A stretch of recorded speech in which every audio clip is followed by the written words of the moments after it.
Hey there, gamers, Dreamcast guy here, Oh, and the no! rumored Nintendo Direct. There's Oh, been a lot of no! leaks from pretty much every leaker, every Oh, insider, no! and the reactions, because people seem to be happy, excited, and also disappointed that it's just third-party games. Oh, that's funny, considering that PlayStation is also third-party too, but yet you still haven't talked about it, huh? Oh, no! I mean, come on, man. Dreamcast guy just admitted you're a PlayStation fanboy. Ain't nobody talking poorly about this, because you know why? We haven't seen it yet. Hi, hope you're having a great day, and if you could please give this video a like this, because I'm always interested that I do truly believe that Nintendo fanboys, for lack of a better word, Nintendo hardcore dedicated aficionados are definitely the most dedicated fan base. People not only line up for Nintendo Switch games or Nintendo Switch consoles or even amiibos and stuff, but they're the kind of people that really hang on to every single direct, every single demo, every single big announcement. Even though I mean, we do the same thing for the state of plays, except the only difference is that we're never actually excited. And to be honest, it's probably going to be a third-party showcase. They'll probably show Pokemon, what is it, Z and A. Hopefully we'll get some Metroid Prime 4 gameplay. And that's it, man. And they're going to keep it nice and simple. But we do know a lot of these games are coming out this year. Like I said, it's still a lot better than what you're getting with PlayStation, considering that PlayStation is third-party. Matter of fact, didn't you give a State of Play a 9 out of 10? And all they did was show third-party games? But yet, for some reason, you got a problem when Nintendo does it? Yes, that is the definition of a hypocrite. Tiniest Nintendo exclusives seem to sell 7 million copies, right? Join us for a Nintendo. Here's our stuff, here's third-party stuff, here's everything in one. Partner Showcase is usually, in my experience, a lot of times it's not smaller stuff, but a lot of times it's more predictable stuff. Well, of course, considering that he's always looking forward to those state of plays, look no further than Dreamcast guy in regards to being disappointed. I don't think it's going to be that special. I'm going to just be honest. I mean, they do this every other, I guess, week or whatever. You know what I mean? And like I said, some are good, some are bad. It is what it is, man. But at least we know what Nintendo games that their audience could be looking out for. And even if they don't show up, we do know that these games are still in development. Unlike PlayStation 5, which we haven't even seen not one glimpse of gameplay of Wolverine, the new Venom DLC, which we still don't know if it's canceled or not, and Intergalactic. All we seen was a bald-headed chick, you know, in a spaceship. And that's all we really got from PlayStation. For a fact that upcoming, they are still having to show us. We know that Elden Ring is coming for Nintendo Switch 2. Personally, still one of my most excited games. Elden Ring is one of my favorite games in the world, so I cannot wait to play that on Nintendo Switch 2. Also, we know stuff like Final Fantasy VII Remake is coming. I mean, but it's just a bunch of ports, though. I mean, this is not going to gravitate me towards the Nintendo Switch 2, because guess what? If I want to, I can play these games right now. You get what I'm saying? And it's not really that much. I mean, unless you want to play it portable, by all means. But you can even do that on a Steam Deck or ROG Ally or whatever other PC type of portable device if you people already own one already. There's nothing really special. I mean, to be honest with you, the only saving grace for the Nintendo Switch 2 is exclusives. Because I can't see myself buying any third-party games, especially if they're on a game key card. It's a lot of stuff that is already announced and revealed and confirmed, but it doesn't have a release date. I have a feeling that neither does Marvel Wolverine, neither does Intergalactic. You know, the PlayStation community is still trying to find an answer as to when these games are coming out. We don't even know if Marathon is even canceled. What are you talking about, bro? I mean, it's so funny that you want to bash Nintendo Direct for showing third-party games, but yet you don't say the same thing about Sony when it comes to their state of plays. You didn't practically say anything in regards to PlayStation coming out with a statement essentially saying that we're going full-on third-party, and yet you haven't made not one video saying that PlayStation is dead. Instead, you project and reflect onto Nintendo, Xbox, or whatever you want to do. That you're a PlayStation. Yo, you should be ashamed to even have that Sega Dreamcast hat on your head, man. Like, I mean, this man has never talked about Sega. He never threw a reference. He never said, okay, that's fine. We get it as to why you do this type of content. But at least throw a reference in there. You know what I'm saying? I bet you don't even know where this game came from. Oh, no! I bet he don't even know. those games, we know they're still coming in fall. What system did that game start on? You know, we got a little gaming trivia for y'all. Okay? I bet you don't even know, even though you got it literally on your head. That's true. I think this is going to be a lot of confirmation about that. And also, I have a feeling that a lot of this is going to be more third-party devs finally showing up on it. Like, I'm a big Resident Evil addict. I love Resident Evil. My two favorite series in the world, Resident Evil and Final Fantasy. I want to see some of the Resident Evil remakes come to the Nintendo Switch too. That's more likely the case. I did hear something about that, so you're probably all right on the money in regards to that. And not as that crappy cloud version. I would be happy if they just came out and said, hey, here's Capcom's Direct we had. They had a Pokemon Presents. How do people still play Pokemon, man? I'm going to just be honest with y'all, man. Like, it's so funny. You'll hear a Pokemon fan say that they hate turn-based RPGs, but yet they play Pokemon, which is also a turn-based, RPG. You know, like I said, man, I seen the appeal back in the days, with Sapphire, Ruby, when Pokemon games were actually good. But now that you fast forward to 2020, I just don't see any excitement, man. I honestly think Pokemon is for children. The games are intended for kids. At least back then, I felt that the games were for everybody, including adults. Now, mind you, we're going to have a lot of people angry with the fact that I said that. I'm sorry. It's intended for children. And there's nothing wrong with that. But at the same time, we need some more difficulty options with these games. Oh, here we go. It's a Pokemon game. Listen, Pokemon games were easy back then, too. Nobody's sitting there saying it was no on the levels of a Final Fantasy. But at least they were somewhat remotely challenging. I think we've just gotten to a point where every game needs to be easy. Especially Pokemon, especially since they're trying to get new audiences and people. I mean, it got to the point where you could just take the same Pokemon and destroy every single dungeon, even if the dungeon has monsters, Pokemon that have a weakness to your own character, but since you over-leveled by the time you even got to the gym, you could just completely steamroll the whole game. I remember playing, what was it, Pokemon Sword and Shield, and steamrolling the whole game, the whole game with one Pokemon. I didn't even have to change. Like, how you call that an RPG if you don't even have to change party members?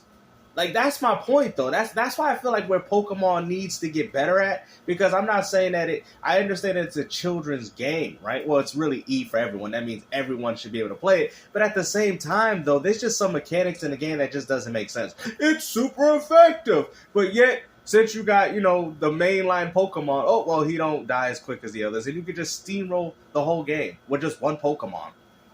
It's embarrassing, and the only reason why you would go catch the other one is to fill up your Pokedex. Y'all know what I'm saying is true, man. Y'all know it, man. That's something that they need. I don't think they'll ever fix it, but I just think that's something that would make the Pokemon franchise a lot better, in my honest opinion. July 22nd, and I didn't even make a video about it because they didn't show anything. It was like new stuff for Pokemon Sleep and app partner showcase, the Monkey Paw Curls.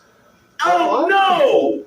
Myself included, really specifically want to see more about Metroid Prime 4. Now, oh no! Here, we've already seen a surprising amount. The last big Nintendo Direct right before the Nintendo Switch 2 came out, they did back-to-back Directs. They did Nintendo Switch Direct and then a Switch 2 Direct literally a couple days of clearly since the Nintendo Switch 2 was the fastest selling console of all time. But what they did is during the Nintendo Switch 1 event, they showed what Metroid Prime 4 looks like, a Metroid Prime. Bro, listen, at the end of the day, man, Metroid Prime 4 looks exactly, bro.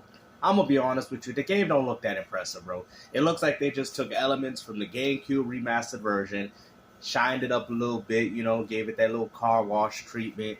The game's going to run at... You could tell the game's not really pushing that many boundaries. That's probably why it's running at 1080p, 120 FPS when the game launches. Well, I hope Nintendo stays consistent with that, considering that y'all don't have a 120 FPS game, let alone a game in 4K, even though that's exactly what you guys said the Switch 2 could do. I mean, at this point, man, this is why nobody's excited for gaming.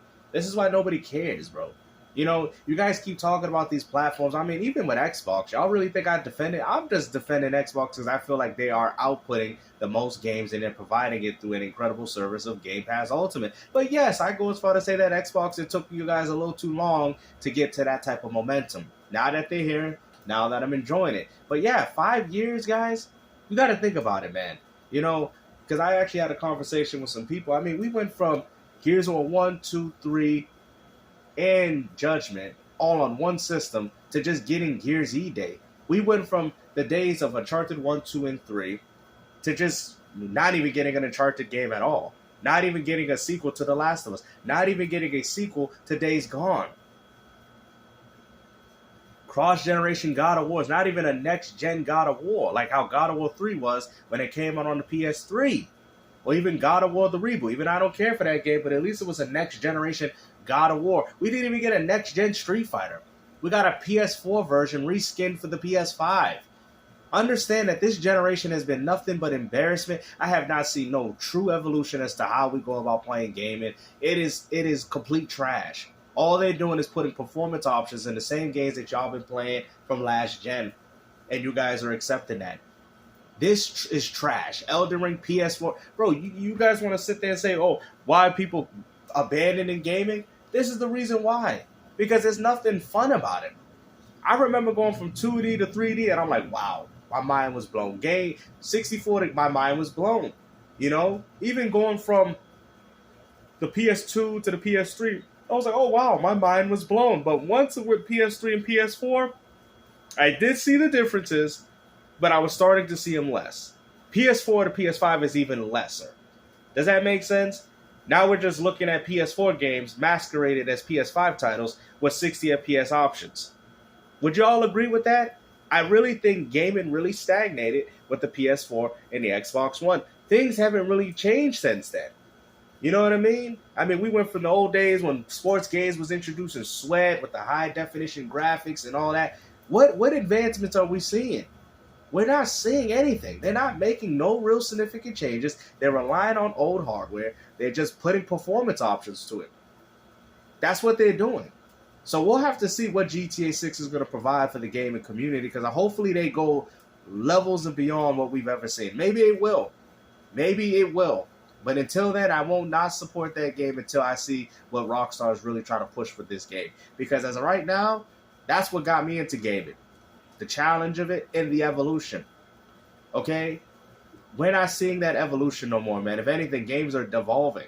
They're actually getting worse. Mechanically, less gameplay, more cutscenes, more emphasis on story, which is nothing wrong with, but that was mostly exclusive to RPGs because of how long the games were. So it made sense if you had a 20, 30-minute cutscene after playing 2 to 3 hours of grinding and gameplay. But now, I mean, you got this even in shooters. You shoot two locusts, well, I'll just use this as an example, and then you got a 10-minute cutscene. Whoa, what the?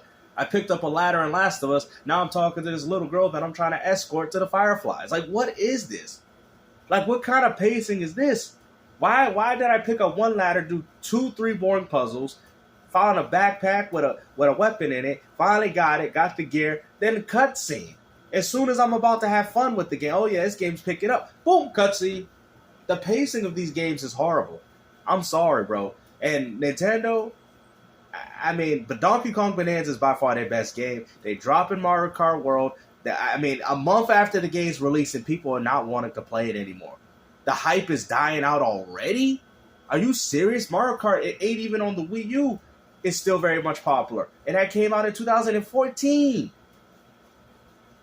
That was like, what, 11 years? Was it? Yeah, 11 years ago? And people still want to play that over Mario Kart World? Is crazy to me. This just goes to show that gaming is not evolving, man. Version at the Switch 2 Direct. So we basically have 2 trailers now, full-blown gameplay of Metroid Prime 4. That's cool. But I'll be honest, I do still really want to see more. I want to get a release date specifically. I want even more gameplay. I think Metroid Prime 4, by far more than anything else, beyond ports. Obviously, Elden Ring, I think, is goofy as it is. I'm so excited to but play Elden Ring on is there. not, like, I mean, yeah, I guess it's good because it's coming to the Nintendo. But really, guys, let's be honest with ourselves. Is it really that important? At the end of the day, the Switch 2 is becoming like what the Switch 1 was. The port of all portables. Because that's all it's going to get. And what's crazy, to be honest with you, they're not going to get that money. Because the Switch 1 did get a lot. Maybe because at that time they were pumping out games. But now, Switch 2 is not going to get that same output of games that the Switch 1 had the benefit of getting. You get what I'm saying? And then by the time the PlayStation 6 and the new Xbox drop, forget it. Who's still going to want to port those games to the Switch? Like, I'm just not happy, bro. I'm gonna keep it 100. I'm not happy with the direction of gaming. I honestly think we need a gaming crash. We need a reset button.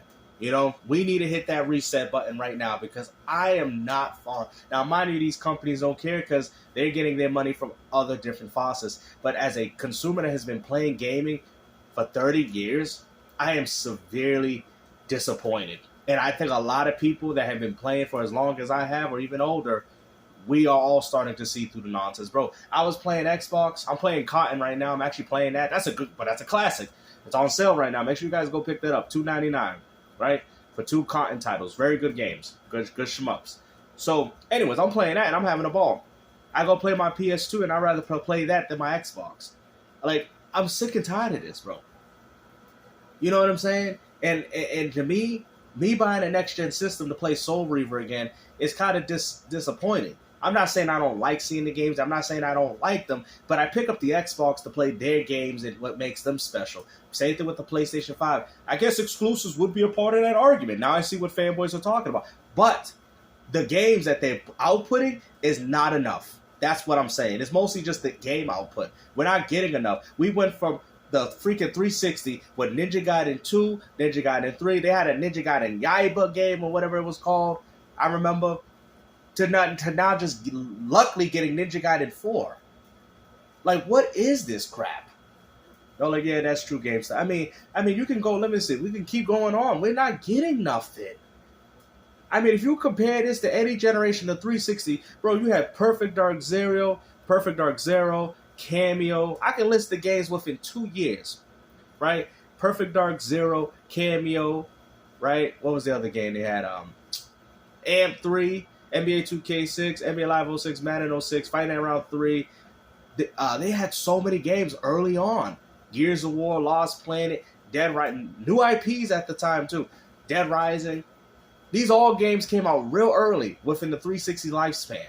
Peter Jackson's King Kong goes across there. Call of Duty 2, which was amazing at the time. Next year, Call of Duty 3, and then they hit a horrific game with Call of Duty 4 Modern. Bro, it was amazing, bro. I feel like nobody's going to understand that level of gaming because they didn't, condemn criminal origins. They're not going to understand this. We went and we didn't wait long for games. Gears 1 came out in 2006. We got Gears 2 in 2008. Then Gears 3 in 2011. Those were the good old days. But waiting 5 to 6 years for a Gears E-Day, now mind you, I do think the game's going to be good. But come on, man. That's kind of disappointing because even with the Xbox One, you had Gears 4. I don't even want to count Ultimate, but I guess you can count for one remake, but it can't count again. So we'll just say it for the sake of this video. You had Ultimate Edition, 4, 5, and Tactics. That is 4 Gears of War games for the adamant Gears of War fan, right? Then they had the Gears of War enhancements and all that still. That does not a benefit to the Series X, in my opinion. You can't count Gears because you can't count, in my opinion, you can't count that again. It's just Gears of War for the ponies. So technically speaking, we're only going to get one Gears of War game this generation. What happened to the days when we had Halo 3, Halo Reach, Halo DST, Halo 4? Y'all be lucky to even get another Halo game, and y'all still waiting on cross-gen Halo Infinite. We didn't even get a next-gen Halo. Y'all like, snap game stuff. I thought he liked Xbox. No, I can say this for everybody. We didn't even get a next-gen Halo. We got a cross-generation Halo, and you Xbox fanboys out here defending this crap. You know what I'm saying? This is embarrassing. Like I've said, they all suck. I just think Xbox sucks a little less. Just due to the Game Pass and what they drop in day and date. But these systems all suck. Y'all like, damn, games, I see your point, man. We ain't getting that same output. You know, games taking too long. We only getting older. I can't wait 5 to 7 years for a game to come out, man. What happened to the days when we had freaking Resident Evil 1, 2, and 3, and Dino Crisis 1 and 2 all on one system? Now we gotta wait 7, 8 years for this. Bro, you guys are only getting older. Stop acting, I have time to wait. Well, I don't. I'm sorry, we don't live in this world forever, okay? I have no time to wait, and the fact that you can't pump out games enough just means that I'm just gonna go retro. It is what it is, and then just play whatever comes out. But in regards to valuing these platforms for what they are, they're trash. Greatness awaits. That is most definitely PlayStation's motto because y'all are still awaiting for greatness. It's so crazy. I mean, even the PS3 was better. You had Resistance, Fall of Man, Folklore, Heavenly Sword was early on, Warhawk, Little Big Planet, Infamous, Uncharted. What are we doing? Pain. What are we doing? Crash Command. Bro, what are we honestly doing? Lair was trash, but still. Killzone came out pretty early, too. I'm done, man. Y'all keep saying that these consoles are good, but that's why y'all ain't playing nothing, because you know these systems are boring. That's why you keep talking about them on Twitter or Discord, because you know these systems suck. Y'all know it. Oh no. Oh no. Y'all still playing Oh, no. GTA 6, but like I said, man, hopefully you guys enjoyed this video, man. And Dreamcast guy with the Oh no. Oh no. Oh no. Oh no. Oh no.